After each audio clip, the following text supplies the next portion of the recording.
que eu estava sempre sendo servido por empregados nos clubes. E eu questionava por que essas pessoas são empregadas, por que tem tanto empregado, por que tem essa pobreza. Mas isso era uma questão incômoda para a minha classe. Então, eu ficava calado e achava que eu tinha alguma coisa errada, porque ninguém questionava. Mas eu fui crescendo. Quando chegou nos 15 anos, eu estava procurando o que fazer, a família já estava me cobrando o que fazer. Eu tinha acabado de pedir demissão do Banco do Brasil, entrei para o Banco do Brasil, pedi demissão 10 meses depois, porque me diziam que meu futuro estava ali. E eu olhava para os mais velhos e falava, eu não quero esse futuro para mim.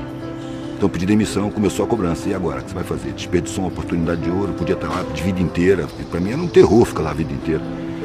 E eu fiquei procurando o que fazer, entrei para o Exército. Eu estava procurando me enquadrar. Fiz um concurso para preparatória de cadetes para seguir carreira militar. Entrei, olhei, não gostei do que eu vi e saí. E aí me puseram num cursinho barato. Fazer vestibular. Aí que eu comecei a ver o pessoal que tinha saído do ensino, tinha vindo do ensino público, e eu comecei a perceber que eles eram sacaneados, eles não sabiam nada. Nada. Eu estudei em escolas que estudavam com profundidade. E acabei entrando na faculdade, inclusive por conta da família, porque eu não via nenhum curso para fazer. Eu fui por eliminação. Peguei todos os currículos e fui eliminando. Não quero mais ver física, não quero mais ver biologia, não quero mais ver química, não quero mais ver matemática. E aí sobrou 2 cursos, arte e direito. A arte para minha família era um terror, não era sério. Aí eu entrei para direito.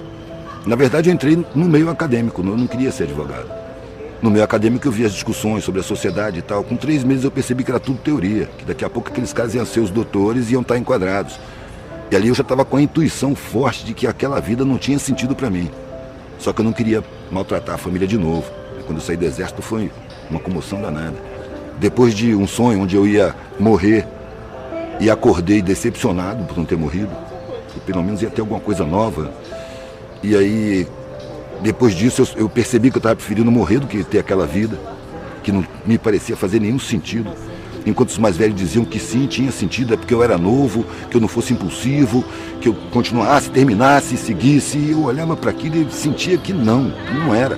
Mas os mais velhos que eu amava estavam dizendo que sim, que era por ali, que eu era inexperiente, que eu não sabia. Aí eu encontrei um velhinho no saguão, eu conto sempre essa história. Encontrei um velhinho no saguão do meu prédio, que era milionário, morava na mansão, ele vinha para o saguão do meu prédio com enfermeira, porque ele era viúvo, solitário, morava sozinho naquela mansão enorme. Vinha para o saguão do meu prédio, porque ali ele via gente, conversava, as pessoas conheciam ele, que ele era conhecido, saiu no jornal e tudo mais, como milionário, um empresário bem sucedido de importação e exportação lá no Espírito Santo. E ele me falou que, sem eu pedir nem nada, no dia que eu passei ali saindo e ele estava sozinho, ele falou, menino, senta aqui. E começou a falar o que eu precisava ouvir.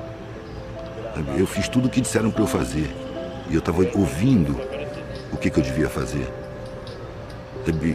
E a sensação que eu tenho é que mentiram para mim lá no começo da minha vida. E eu corri atrás dessa mentira a vida inteira. Ele estava relatando, com a vivência dele, o que eu estava intuindo. As pessoas me veem como um milionário, bem-sucedido, um empresário de sucesso, vitorioso, e eu por dentro me sinto um fracassado.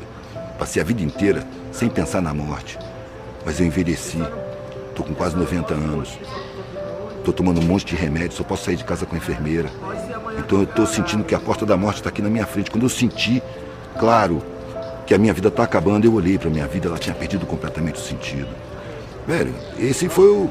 Eu saí do lado dele, fui direto para a secretaria da universidade e pedi desligamento. Eu não quero mais ser doutor. Procurar um sentido para a vida. Eu não sabia o que eu ia fazer. Eu sabia o que eu não ia fazer. Mas eu já tinha viajado de carro. Desde que eu saí do Exército, eu saí com couro duro, né? Sobrevivência, guerra na selva, manobra. Então, férias, feriado, eu pegava a estrada de carona, dormia no acostamento, convivia com os hippies na época, né? 80, 79, 80. Comecei a ver que existia maneiras de ser que eram serenas. Eu encontrava pessoas que tinham serenidade. E vivendo na rua e viajando de carona. Aí, como eu estava vendo a minha vida muito angustiante, eu resolvi pegar a estrada e experimentar o que era não ter nada. E também eu tinha vários outros parâmetros. Por exemplo, a minha classe, todo mundo tinha uma preocupação enorme em manter o padrão ou subir de padrão. E tinha um pavor de descer de padrão. Só que nas minhas viagens eu convivia com as pessoas mais pobres, eles não tinham nada e estavam felizes, eram pessoas mais espontâneas, mais solidárias, era uma relação melhor. Eu via que tinha ignorância, mas eu sentia alguma coisa no ar que eu não sabia o que era. Eu falei, quero ser igual. Eu quero não ter nada. Quero saber como é que a gente se sente não tendo nada. Quando eu falei isso com a família não admitiu. Isso é uma vergonha, uma degeneração. Me acusaram de um monte de coisa. Eu só queria fazer a experiência de não ter nada. Só que meu pai e minha mãe, eu nunca vi eles discutirem. Meu pai e minha mãe, eu sempre tratei eles de eles. Não tinha diferença. Eles estavam sempre de acordo. Sempre. Nunca vi nem discordar, quanto mais discutir. Então eles colocaram para mim, você não pode fazer isso. E eu disse, eu não estou pedindo. Eu estou avisando. Se você fizer isso, você não é mais da família. Eu tomei um baque, né? Porque essa frase não veio sozinha. Se você adoecer, vai para a saúde pública. Se você for preso, não me procure para nada. Não tem mais nada aqui para você. Se você pegar a sua mochila e sair dessa porta, você esquece que teve família. E veio bem claro na minha cabeça. Eu demorei um tempão para tomar essa decisão. Agora eu tenho a obrigação moral de assumir as consequências. E foi isso que eu falei com meu pai. Eu não esperava ter essa consequência, um rompimento tão completo.